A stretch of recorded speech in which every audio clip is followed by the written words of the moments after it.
लक्ष्मी हॉबीमध्ये आपल्या सर्वांचं स्वागत आहे। तर आज मसूर डाळ घालून डाळ बटाटा बनवणार आहे। त्यासाठी मी 1 वाटीभर मसूर डाळ घेतल्या, 2 बटाटे घेतल्या।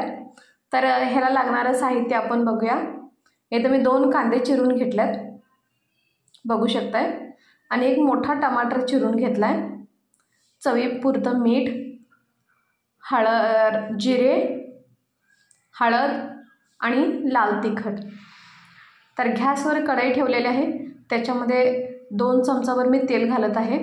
तर तेल आपलं कोणतंही असो, जे फोडणीला वापरणार आहे ते तेल। इथं लहान चमचा आहे, त्याच्यामुळे मी 2 चमचाभर ह्याच्यामध्ये तेल घातलेलं आहे।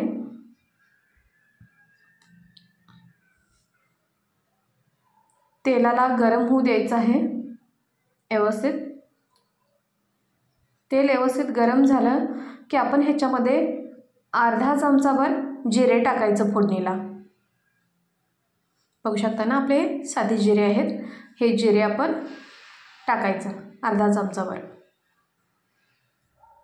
जिरे चांगलं तडतडून झालं की आपण ह्याच्यामध्ये घालणार आहे कांदा।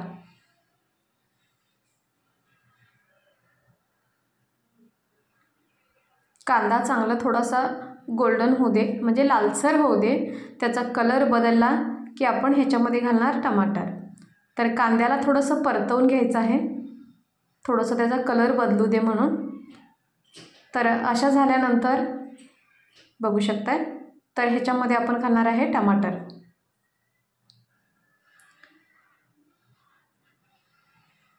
टमाटर घालून झाले की आपण परत हे मिश्रण सगळं मिक्स करायचं आहे तेलात।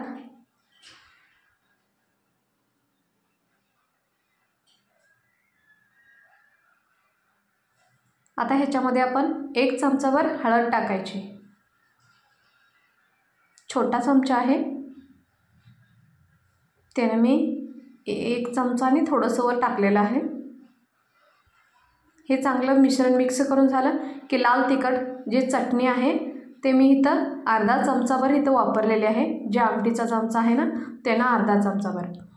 तुम्ही तुमच्या अंदाजेप्रमाणे घाला, जसं की तिखट जास्त कोणाला आवडते की नाही आवडते।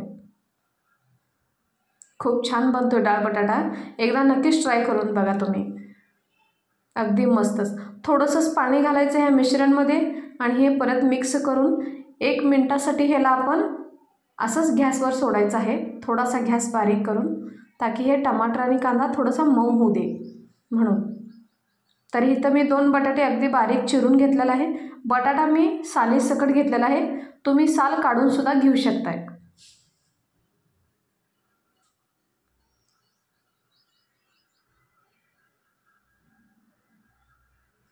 चांगलं ह्याच्यामध्ये टमाटर पिघळलेलं आहे, बघू शकताय तुम्ही, मस्तच तयार झालेला आहे। तर ह्याच्यामध्ये आपण टाकूया बटाटा। बटाटा टाकल्यानंतर हे मिश्रण थोडंसं मिक्स करायचं आहे। तर आपण जे मसूर डाळ घेतल्या ना, ह्या मसूर डाळीला आपण स्वच्छ धुवून घ्यायचं आहे। धुवून घेतल्यानंतर आपण ही सुद्धा त्याच्यामध्ये टाकायचं फोडणीमध्ये आणि ह्याला व्यवस्थित मिश्रण हे मिक्स करून घ्यायचं। चटणी टमाटर सगळीकडे लागून झालं की आपण ह्याच्यामध्ये घालणार आहे पाणी। आता डाळ आणि बटाटा दोन्ही शिजला पाहिजे, ते काय पटकन शिजतोय, अगदी फटाफट बनते ही भाजी। त्याच्यासाठी मी अर्धा तांब्याभर ह्याचं पाणी वापरले। आधी 1 ग्लासभर टाकलेला आहे, आणखी 1 ग्लास टाकत आहे। तुम्हाला जेवढं पातळ पाहिजे तेवढं तुम्ही करून घेऊ शकताय। तर ह्याच्यामध्ये थोडंसं चवीपुरतं मीठ घाला। चवीपुरतं मीठ घातल्यानंतर मी थोडंसं असं मिक्स करून घेत आहे, मीठ सगळीकडे लागू दे म्हणून। तुम्ही हे पातळसुद्धा करू शकताय, सुक्कंसुद्धा करू शकताय। तुम्ही 2च ग्लास जर पाणी घातला 1 वाटी डाळ आणि 2 बटाट्याला, तर हे थोडंसं सुक्कं होईल। थोडंसं तुम्हाला आमटी पाहिजे असेल ह्याच्यामध्ये, तर तुम्ही आणखी 1 ग्लास पाणी वाढवून घेऊ शकताय। तर ह्याला झाकण लावून व्यवस्थित 1-2 ते 3 मिनिटासाठी आपण सोडून द्यायचं आहे, पटकन शिजते डाळ।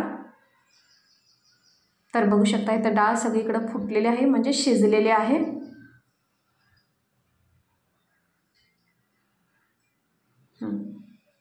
छानच। तुम्ही थोडासा ह्या बटाटोला शिजलाय काय बघून घ्या. डाळ पटकन शिजत्या. बटाटो जर आपण थोडंसं जाडसर कापलो ना तर बटाटा लवकर शिजत नाही. तर बटाट्याला शिजला की बघितला आपण तर उतरून घ्यायचं. बटाटासुद्धा छान शिजलेला आहे.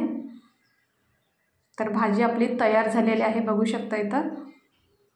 अगदी फटाफट बनणारी एकदम मस्त भाजी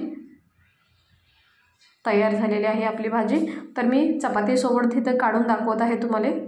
बघू शकता किती छान शिजलेली आहे. अगदी 5 मिनिटात तुम्ही ही भाजी बनवू शकताय. बनवून जरूर नक्की एकदा करून खाऊन बघा.